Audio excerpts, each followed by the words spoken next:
2007 Panchajanyam annexe മന്ദിരത്തിന്റെ നിർമ്മാണം തുടങ്ങിയത്. പാഞ്ചജന്യം റെസ്റ്റ് ഹൗസിനോട് ചേർന്ന് 5 നിലകളുള്ള മന്ദിരം നിർമ്മാണം തുടങ്ങിയെങ്കിലും പലവിധ കാരണങ്ങളാൽ പാതി വഴിയിൽ നിലച്ചു. മാറി മാറി വന്ന ദേവസ്വം ഭരണസമിതികൾ നിർമ്മാണം പുനരാരംഭിക്കാൻ പരിശ്രമിച്ചു. പക്ഷേ ഫലമുണ്ടായില്ല. Doctor V K. വിജയൻ ചെയർമാനായ ഇപ്പോഴത്തെ ഭരണസമിതി അനക്സ് മന്ദിര നിർമ്മാണം പുനരാരംഭിക്കാൻ കിണഞ്ഞു പരിശ്രമിച്ചു.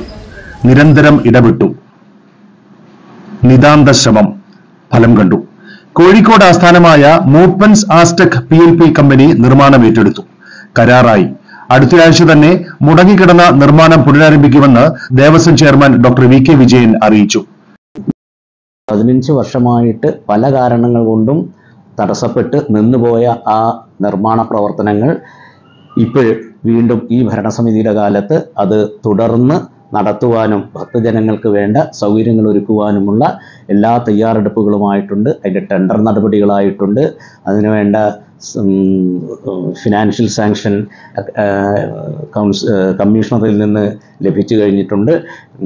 തൃശ്ശൂർ എഞ്ചിനീയറിംഗ് കോളേജിൽ നിന്നുള്ള ടെക്നിക്കൽ സാങ്ഷൻ ലഭിച്ചു കഴിഞ്ഞിട്ടുണ്ട്.